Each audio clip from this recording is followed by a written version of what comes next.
নমস্কার বন্ধুরা, আমি অনির্বাণ বিশ্বাস, ডেপুটি অ্যাসেসর কালেক্টর। তোমাদের সঙ্গে ডিসকাস করার জন্য কিছু ইম্পর্টেন্ট পয়েন্টি কোশ্চেন আমি নিয়ে এসেছি। এই সব কোশ্চেনগুলোই এর আগে কোনো না কোনো এক্সামে এসছে, যেমন এই কোশ্চেনটা এসএসসি এমটিএস এক্সামে এসছে। তো তোমরা কোশ্চেনটা পেলে প্রথমে একটু ভিডিওটা পজ করে কোশ্চেনগুলো অ্যান্সার করার চেষ্টা করো, তারপর ভিডিওটা রিজিউম করে আমার করা উত্তরটা দেখে নেবো, কেননা আমি সময় নষ্ট করছি না, কম সময়ের মধ্যে এটা রিপ্রেজেন্ট করার চেষ্টা করছি। তো প্রথম প্রশ্ন আমরা দেখতে পাচ্ছি যে ফান্ডামেন্টাল রাইটস কোথা থেকে নেওয়া হয়েছে।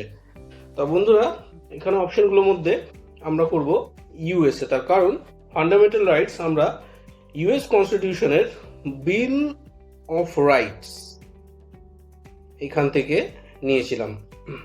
প্রসঙ্গত বলি যে ফান্ডামেন্টাল রাইটসটা কিন্তু আমাদের এনফোর্সিয়েবল বাই কোর্টস, মানে এর যদি ভায়োলেশন হয় তুমি কিন্তু কোর্টে এটা চ্যালেঞ্জ করতে পারো। নেক্সট প্রশ্ন দেখা যাক, এর মধ্যে কোনটা ফান্ডামেন্টাল ডিউটিস এর মধ্যে পড়ছে না। তো বন্ধুরা, ফান্ডামেন্টাল ডিউটিস আছে আমাদের আর্টিকেল 51 এতে, to avoid by the constitution and respect the national flag, এটা তো ফান্ডামেন্টাল ডিউটিস এর মধ্যেই পড়ছে। Promote harmony and brotherhood fundamental duties এর মধ্যেই পড়ছে। Uphold and protect the sovereignty, এটাও ফান্ডামেন্টাল ডিউটিস এর মধ্যে পড়ছে।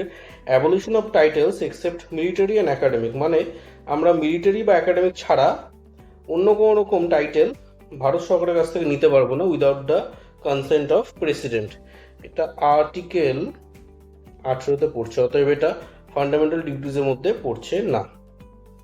which of the following does not come under the social rights, এখানে বন্ধুরা আমরা দেখতে হবে যে সোশ্যাল রাইটস এর মধ্যে আমাদের কি কি পড়ে। আমাদের সোশ্যাল রাইটস বলতে বোঝায় আমাদের রাইট টু এডুকেশন, আমাদের শিক্ষার অধিকার, আমাদের কালচারাল রাইটস, আমাদের ফ্রিডম অফ রিলিজিয়ন। তাহলে এইগুলো যে right to life, right two religious freedom, right two education, culture, এগুলো সবকটাই তো সোশ্যাল রাইটস এর মধ্যে পড়ে গেল। তাহলে এগুলো হবে না। কোনটা সোশ্যাল রাইটস এর মধ্যে নয় সেটা আমাদেরকে দেখতে হবে। সেটা হচ্ছে আমাদের রাইট টু ভোট, কারণ রাইট টু ভোট হচ্ছে আমাদের একটা পলিটিক্যাল রাইট।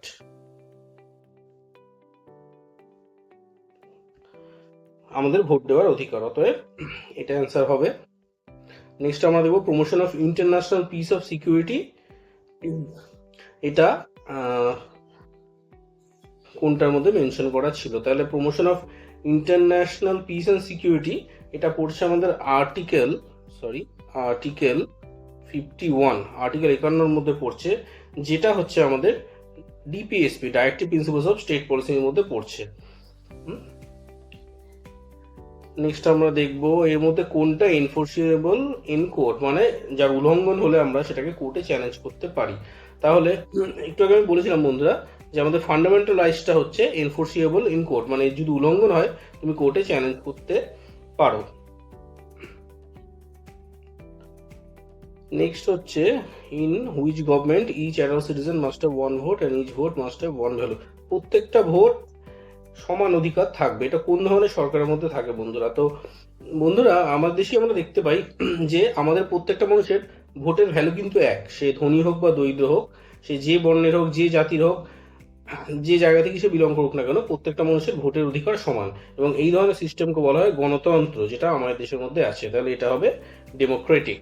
এটা বলা আছে representation of people's act, RPA 1951-তে।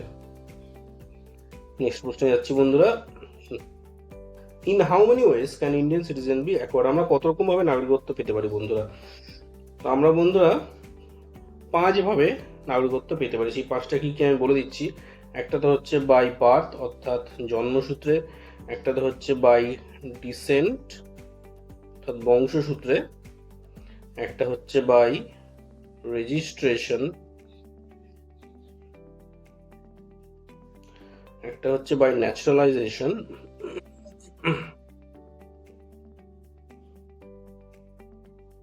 আর একটা হচ্ছে by incorporation of territory.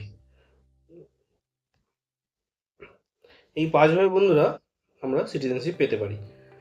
Next হচ্ছে কোন রিট ইস্যু করে একটা পাবলিক অফিসার অর্থাৎ সরকারি কর্মচারীকে তার ডিউটি পারফর্ম করতে নির্দেশ দেওয়া যেতে পারে। তাহলে এইগুলো হচ্ছে রিটস, যেগুলো আমাদের হাইকোর্ট আর সুপ্রিম কোর্টের অধিকার আছে ইস্যু করবার, যেটা ফান্ডামেন্টাল রাইটস এর ভায়োলেশনের জন্য ইস্যু হয়। এর মধ্যে ম্যান্ডামাস এই রিটটা ইস্যু করে একটা পাবলিক অফিসিয়ালকে ডাইরেকশন দেওয়া যেতে পারে। ম্যান্ডামাস হচ্ছে একটা ল্যাটিন টার্ম যার মানে হচ্ছে উই কমান্ড, আমরা নির্দেশ দিচ্ছি।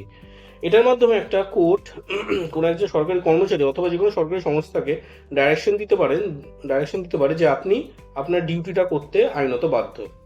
কিন্তু এটা কোনো রকম প্রাইভেট ইনস্টিটিউশন বা প্রেসিডেন্ট বা গভর্নর এগেন্স্টে কিন্তু ইস্যু করা যাবে না। নেক্সট প্রশ্নে যাচ্ছি বন্ধুরা। এই দুটো কলমকে ম্যাচ করতে হবে। প্রথম কলম আমরা দেখতে পাচ্ছি অ্যাকুইজিশন অফ ইন্ডিয়ান সিটিজেনশিপ, আমরা কিভাবে নাগরিকত্ব পেতে পারি, কিভাবে নাগরিকত্ব লুজ করতে পারি, এবং হচ্ছে আমাদের ফান্ডামেন্টাল রাইটস। এদিকে আছে deprivation, equality before law by registration. তাহলে বন্ধুরা অ্যাকুইজিশন অফ ইন্ডিয়ান সিটিজেনশিপ আমরা ভারতীয় নাগরিকত্ব পেতে পারি রেজিস্ট্রেশনের মাধ্যমে, তাহলে অপশন সি হবে এখানে। নেক্সট হচ্ছে লস অফ ইন্ডিয়ান সিটিজেনশিপ, এটা কিভাবে হয়, এটা হচ্ছে বাই ডিপ্রাইভেশন, মানে তুমি যদি কোনো রকম ফ্রড কাগজপত্র দেখিয়ে নাগরিকত্ব পেয়ে থাকো অথবা তুমি যদি কোনো রকম দেশ বিরোধী কাজকর্ম করে থাকো তাহলে তুমি তোমার নাগরিকত্ব হারাতে পারো। তাহলে loss of Indian citizenship by deprivation. আরেকটা হচ্ছে ফান্ডামেন্টাল রাইট, যেটা আমাদের বলছে অপশন বি নেব, কারণ ইকুয়ালিটি বিফর ল যেটা আর্টিকেল 14 বলা আছে, এটা ফান্ডামেন্টাল রাইটের মধ্যে পড়ছে। এর মধ্যে কোনটা ফান্ডামেন্টাল রাইটস এর মধ্যে পড়ছে না?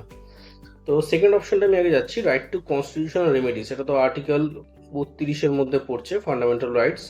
Freedom of movement article 19, right to form association এটাও আর্টিকেল 19। এই তিনটি ফান্ডামেন্টাল রাইটস এর মধ্যে পড়ে যাচ্ছে। এর মধ্যে রাইট টু প্রপার্টি যেটা হচ্ছে অ্যাকচুয়াল আর্টিকেল 31, এটা আগে ছিল ফান্ডামেন্টাল রাইটস এর মধ্যে, কিন্তু পরবর্তীকালে এটা লিগাল রাইটস হয়ে যায়,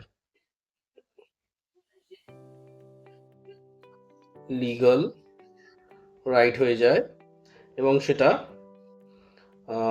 আর্টিকেল তোমার 300A পার্ট 12 এর মধ্যে চলে যায়। কোন অ্যাক্টের দ্বারা না, সেটা হচ্ছে 44th কনস্টিটিউশনাল অ্যামেন্ডমেন্ট অ্যাক্ট 1978। আর লাস্ট একটা ইন্টারেস্টিং প্রশ্ন আমি আমার তরফ থেকে রেখেছি, যে এর মধ্যে কোনটা আমাদেরকে আরবিট্রারি অ্যারেস্ট অ্যান্ড ডিটেনশনের এগেনস্টে প্রোটেকশন দিতে পারে? তা আর্টিকেল 22 এটা আমাদেরকে যে কোনো রকম আরবিট্রারি অ্যারেস্ট বা ডিটেনশন থেকে প্রোটেকশন দিতে পারে।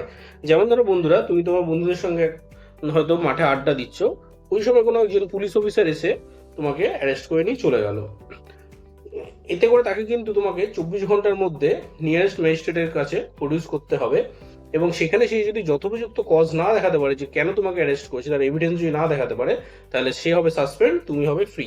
তাহলে এটা আমাদের আর্টিকেল 22 বলা আছে। ভিডিওটি ভালো লেগে থাকলে লাইক করবেন বন্ধুরা, সাবস্ক্রাইব করবেন, এবং কোনো রকম ডাউট থাকলে অবশ্যই কমেন্ট করে কোশ্চেন করবেন, আমি অবশ্যই রিপ্লাই দেবো। Thank you.